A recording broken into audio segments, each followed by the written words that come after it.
Philippe Caléja, bonjour. Bonjour mon cher, bonjour à tous nos auditeurs d'Azinat.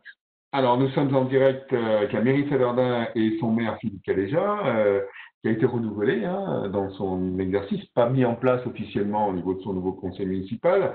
Donc, on a un maire d'expérience qui fait face aujourd'hui à une situation d'exception, on va dire. Tout le monde s'accorde à dire que c'est une situation d'exception, difficile. Quel est le rôle du maire élu de proximité dans ces cas de crise telle qu'on la connaît? Alors effectivement, tout d'abord l'élection qui s'est faite et où notre équipe a été réélue, on dira dans un fauteuil avec un score de près de 70%. Je tiens à remercier tous nos électeurs de la confiance qu'ils nous renouvellent pour ma part un 4e mandat ainsi qu'une partie de l'équipe. Nous ne sommes pas épuisés, nous ne sommes pas lassés, tout va bien et plein d'énergie. Le maire, c'est l'élu de proximité. C'est l'élu qui est toujours là, présent, au chevet des citoyens. Et je dis toujours ça, au chevet. Et aujourd'hui, c'est vrai. Aujourd'hui, dans une situation de pandémie mondiale, une situation absolument exceptionnelle. Si on reprend l'histoire, la dernière fois qu'on a eu une situation aussi grave dans notre Europe, c'était 1918-1920, avec la grande épidémie de grippe, qui à l'époque en Europe avait fait 20 millions de morts. Eh bien, aujourd'hui, on a une situation qui est mondiale. C'est certainement le fruit là aussi de la mondialisation. Ne nous cachons pas les réalités. La mondialisation économique, la mondialisation du tourisme, la mondialisation des déplacements, et qu'aujourd'hui, eh bien, même les maladies deviennent mondiales. On l'a eu avec certaines expériences précédemment. Ça a été le sida, ça a été le SRAS, ça a été ces pathologies qui ont gagné le monde entier, qui ont été relativement limitées, bien relativement limitées. Mais aujourd'hui, on a une pandémie mondiale très grave, très sérieuse, qui pourrait donner des dégâts et des morts en nombre beaucoup plus important s'il n'y avait pas eu ce confinement. Donc, confinement, eh bien, c'est l'élu de proximité qui est le premier à la tête du combat. C'est le maire, c'est ses adjoints, c'est ses équipes qui sont là, présentes au quotidien, toute la journée. C'est sur les maires que repose l'essentiel du système. Ce n'est pas sur le gouvernement prend les grandes décisions, mais la mise en application locale, c'est quand même l'élu de proximité. Alors le maire, eh bien, il écoute, il est attentif et puis il veille à la sécurité de tous ses concitoyens. Il veille à faire qu'il n'y ait pas d'oubliés, qu'il n'y ait pas d'abandonnés, qu'il n'y ait personne qui reste au bord du chemin. Il y ait aussi le fait de l'information et de rassurer. Mais on va évoquer tous ces points. Alors, quelles sont les grandes actions que vous avez, en dehors de l'écoute, bien entendu, qui est quand même le rôle de l'élu de proximité, quelles grandes actions vous avez été amené à mettre en œuvre pour rassurer, pour accompagner la population locale? D'abord, être sûr que tous les services continuent de fonctionner. Alors, certes, de manière totalement différente, mais qu'un accueil municipal continue de fonctionner, que les services de nettoyage de la ville soient toujours en état, que le service de collecte des ordures ménagères continue de fonctionner. Il n'aurait pas fallu tomber d'une crise sanitaire dans une autre crise sanitaire. Imaginons que tous les gens qui collectent les ordures ménagères s'arrêtent et on aurait eu des monceaux d'ordures dans les rues. Il n'était pas question que ce genre de choses existent. Il fallait ensuite veiller à ce que tous les soignants puissent fonctionner. Nos soignants, nos médecins, nos infirmières, il fallait qu'ils soient équipés. Eh bien, c'est la collectivité qui a veillé à ce qu'ils aient tous le matériel. C'est nous qui avons coordonné l'action, les dons, parce qu'on a bénéficié de beaucoup de dons d'entreprises, de matériel. Il a fallu veiller à ce qu'il se soit redistribué correctement. Il a fallu veiller à ce que la maison de retraite fonctionne correctement et qu'il n'y ait pas de mise en danger de nos résidents. Il a fallu être sûr que l'établissement soit doté de matériel. Nous avions des réserves, heureusement. Heureusement que nous avions été prévoyants, nous avions gardé du matériel, masques par exemple, et tout ça, on a pu le distribuer. On a même réussi à en faire bénéficier nombre d'autres services, puisque notre EHPAD a doté d'autres établissements, d'autres maisons de retraite, 5 ou 6 autres maisons de retraite de masques pour protéger les autres. Il y a une solidarité qui s'établisse. On a pu doter les services de médecins de garde, on a pu doter des laboratoires, on a doté nombre en Ariège d'établissements de matériel, justement permettre que tout le monde, dans notre commune, mais aussi aux alentours, puisse faire face à la situation. Ensuite, il a fallu veiller à ce que les approvisionnements se fassent bien, à ce que les commerces alimentaires vivent, existent. Il a fallu les protéger. Et il a fallu accompagner des initiatives locales. Et à ce titre, je trouve que la dynamique que l'on a pu trouver, l'inventivité de nos concitoyens est gigantesque, elle est immense. On a des concitoyens qui, chefs d'entreprise, ont récupéré des plaques de plexi dans une entreprise à côté de chez eux. Et ils ont fait le tour de tous les commerçants pour les doter de protection, de plaques de plexiglas de protection pour permettre aux commerçants de travailler en toute sécurité. D'autres ont récupéré des casquettes avec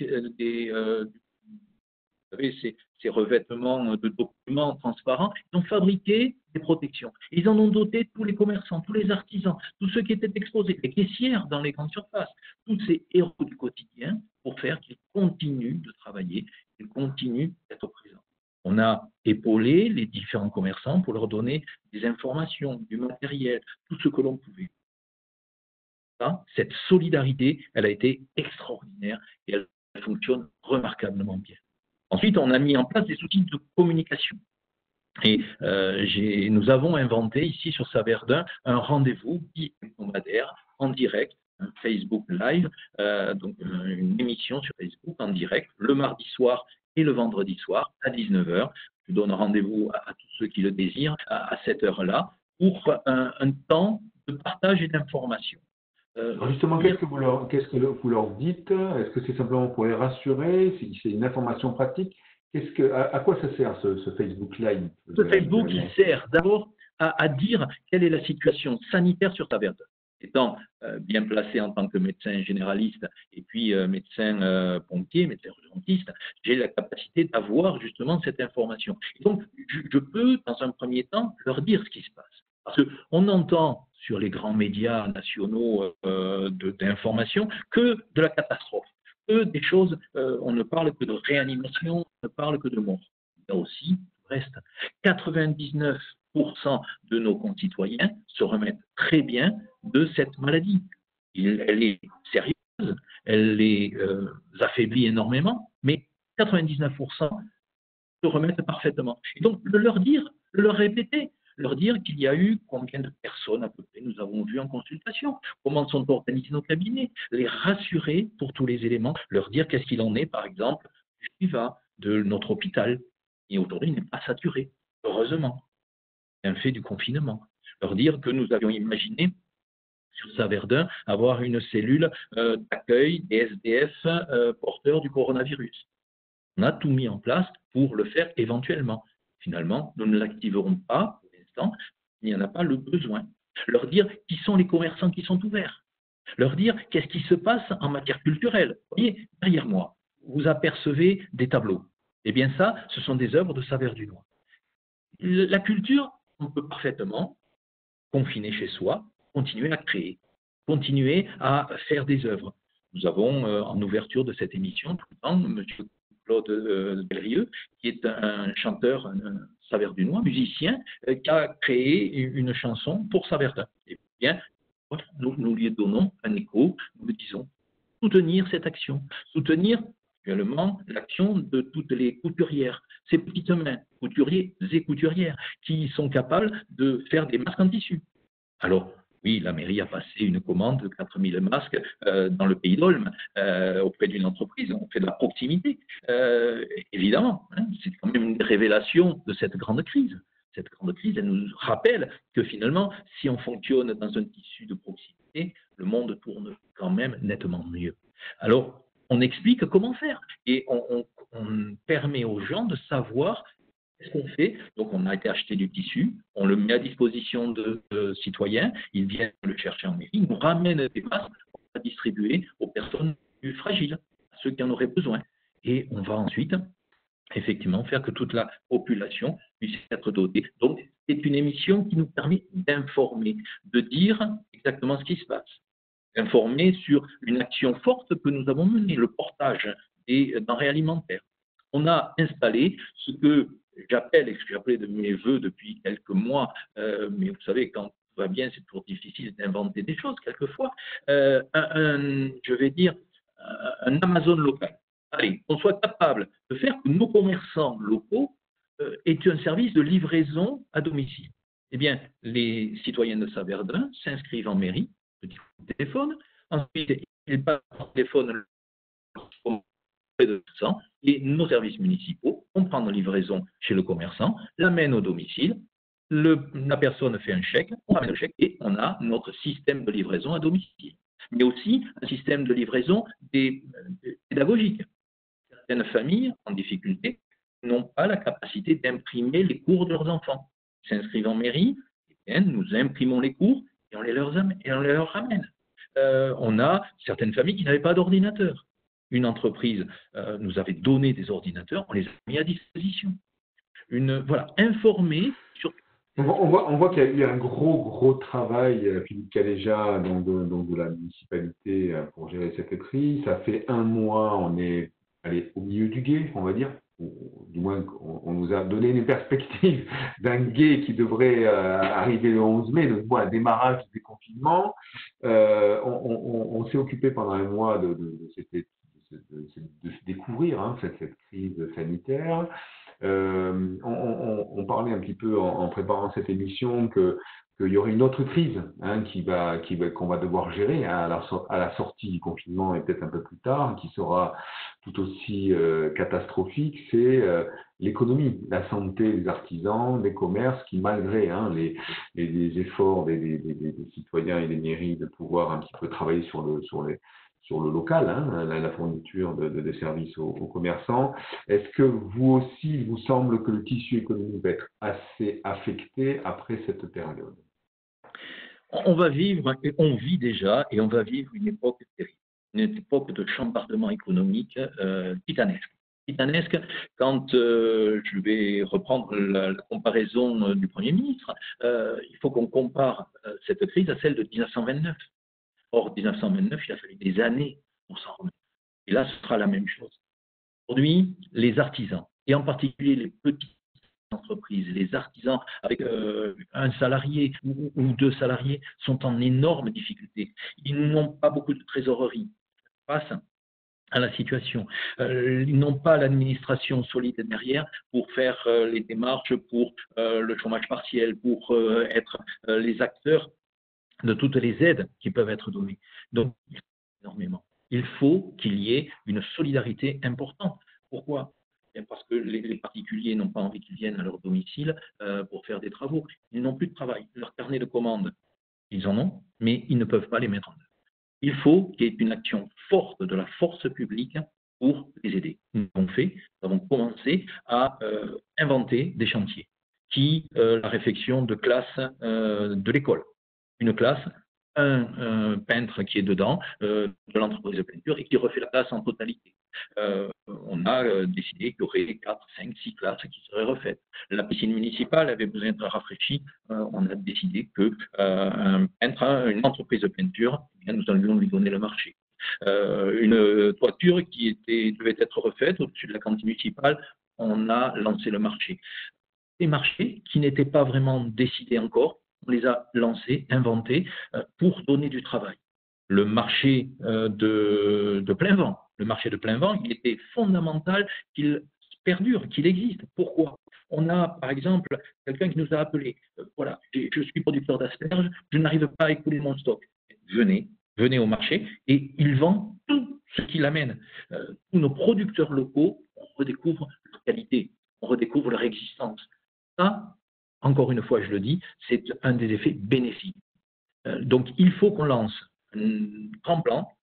Au niveau du département, la préfecture est en train de s'y atteler, nous a fait des propositions là-dessus, parce que j'avais aussi interpellé la préfecture sur la nécessité d'aider les communes à travers de certaines subventions d'État qui peuvent être obtenues pour nous aider à financer ces petits chantiers, mais aussi préparer l'après.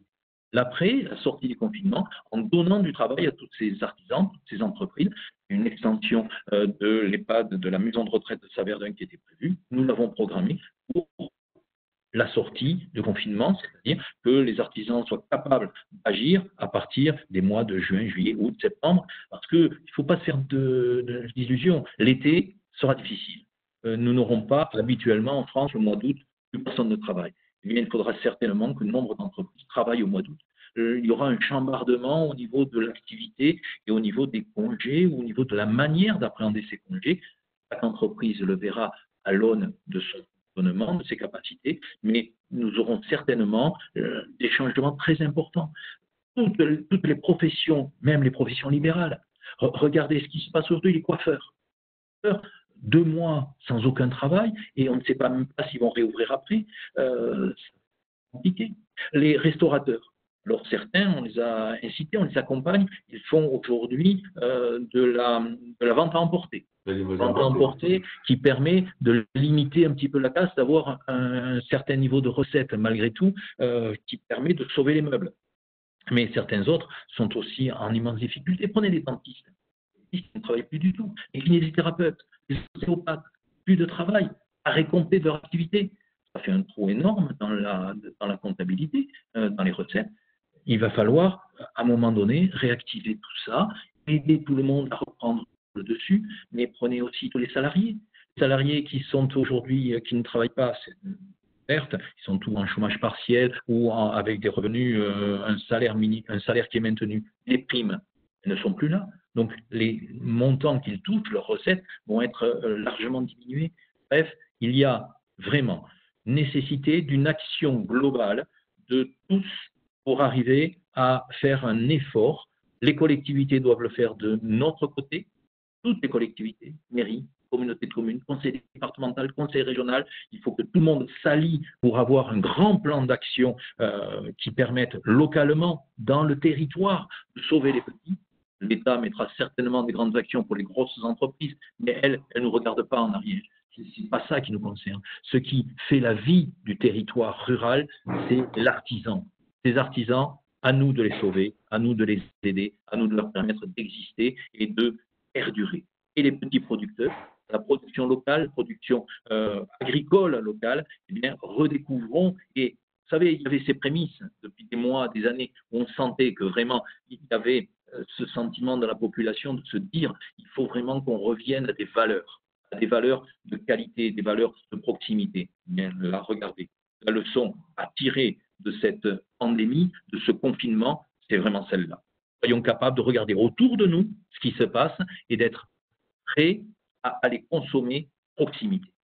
Alors, j'allais vous poser justement cette question pour conclure, mais vous avez devancé comme d'habitude, à chaque fois, vous me faites le coup. Vous avez fait la conclusion vous-même. Ce que vous retenez, c'est effectivement cet effort de proximité, se rendre compte effectivement que le local est quelque chose de fondamental, quelque part. Vous savez, il y a une très belle chanson de Grand Corps Malade qu'il a créée pour pour confinement, pour cette situation, où il évoque toutes ces réalités. Notre monde ne pourra pas être, après cette période, le même qu'avant. Ou alors, on n'a rien compris. Ou alors, c'est qu'on n'est pas capable d'en tirer les leçons. Tirons les leçons de cette situation. Tirons les leçons de savoir qu'en France, on est capable de produire. On est capable d'avoir une industrie efficace, une industrie, prenez les masques chirurgicaux, eh bien, on s'est aperçu qu'on avait fermé des usines. C'était une erreur monstrueuse. On avait décidé de laisser partir tout ça à l'autre bout du monde. Gardons notre industrie locale, gardons notre artisanat local, gardons notre savoir-faire local, sachons acheter en proximité, avoir cette solidarité nationale. Il ne s'agit pas de dire qu'on ne veut pas des autres pays, on ne veut pas d'étrangers, pas ça, mais c'est qu'il faut être capable, nous, localement, de faire avec la qualité de nos concitoyens, avec leur génie, avec leur capacité à faire. On est en France plein de valeurs, plein de recettes, il y a un fourmillement d'idées, il faut les exploiter. Alors, tirons dans la leçon et que finalement, d'un mal sort un bien. Philippe Canécha, je vous remercie. Merci à vous.